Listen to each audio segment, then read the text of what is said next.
Good morning. This is an assembly about history.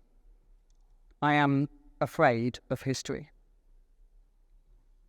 My mother died last year at the age of 87. She was born in 1934. I was born in 1966 and I'll be 57 this year. None of you were born in the same century as my mother or myself, or in the same millennium. From your point of view, most of my life is history, just as my mother's early life was to me. To my mother, the Second World War was her childhood. To me, it's history, and I'm afraid of history. My mother was a child in the Second World War. She was growing up in Kent with my uncle, her brother. They weren't on mainland Europe. They weren't living under Nazi occupation. My uncle wasn't thrown in a concentration camp, and he might have been if the war had ended differently. My uncle wasn't Jewish, but the Jews weren't the only ones they locked up. My uncle was gay.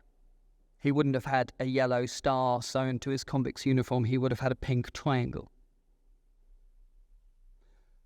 But this is a complicated story. Yes, the Nazis were bad, obviously, but my uncle wasn't free because we won the war. Homosexuality was illegal in Nazi Germany, yes, but it was also illegal in the UK. But free because he wasn't under Nazi rule. He was free because he didn't get caught. When the concentration camps in Europe were liberated, the gay men who'd been locked up in them were still considered criminals. The Allied military government actively re-imprisoned them. Between 1945 and 1969, in West Germany alone, 100,000 individuals were arrested and accused of the crime of homosexuality, with half of them convicted and sent to prison. Even concentration camp survivors were rearrested and imprisoned based on charges originally brought against them by the Nazis. When I was born in 1966, being gay was still illegal in this country. And the 57 years that I've been alive have seen a revolution, a seemingly impossible transformation in attitudes, so that these days the LGBTQIA+ community is an accepted part of British culture and British life. I'm not saying that homophobia and bigotry don't exist anymore, because of course they do, but they do seem increasingly out of step with the majority view. That revolution didn't just happen naturally. These gains were won by the tireless work of campaigners and activists in these communities. The old attitudes were entrenched. We're so used to these doors being open, it's easy to forget that they had to be battered down. Go read up about the history of gay rights in this country. It's not a story of victory after victory. It's defeat after defeat. It's perseverance. And here we are, 50 years later, in one of the most liberal times in our culture, not just in terms of sexuality, but race, gender. There are so many areas where it feels like this has been a period of real progress. We should recognize that. We should celebrate that. But this is my fear. I feel the cold breath of history on the back of my neck, and I am afraid. Because history tells me that this has all happened before. Not exactly this, of course, but there have been liberal times before. Times when the old rules were relaxed, became more flexible. Time and again, in this country, in other countries, this has happened, and time again, the pendulum has swung back.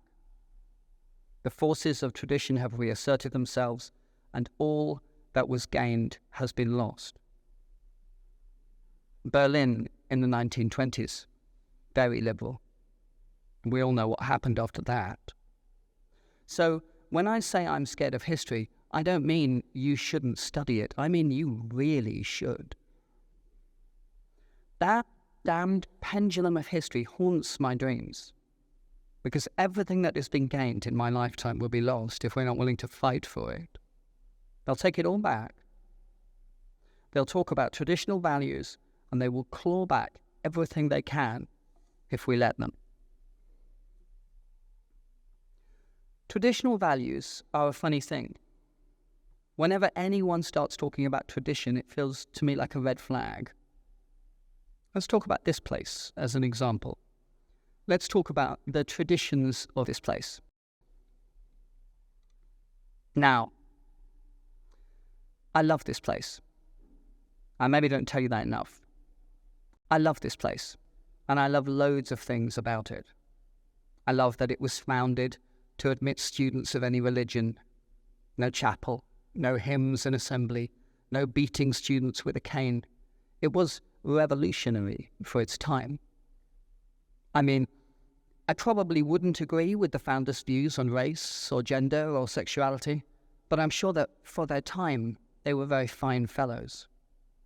Certainly finer than some of those that came after them, because 100 years later, this place was singing hymns in assembly and was beating its students. So you see, stories of tradition are very inspiring, but the true story is almost always more complicated. I went to this school as a boy over 40 years ago. I have sat where you sit. It was very liberal for the time, but it was also rabidly homophobic, just like everywhere else was back then. That's why I have a problem with appeals to tradition. A call to tradition is almost always a call to fiction. So I listen to the rhetoric now from the right, from America and this country, and I worry for the future. I worry for you, because all that has been gained could be lost if we don't hold on to it tightly enough. And my one real talisman, my one real defense against despair is the internet. Because there wasn't an internet all those other times. And I know it can be ugly and stupid and misogynistic, and I get that it needs work, but it also makes it very hard for the forces of tradition to be in sole control of the narrative anymore. They can't anymore be the only voice that people hear. It is harder than it used to be to cut people off one from the other. The internet is a big new thing, and it might, just might, be big enough and new enough to break the pendulum of history. In my best dreams, that's what happens. Thank you.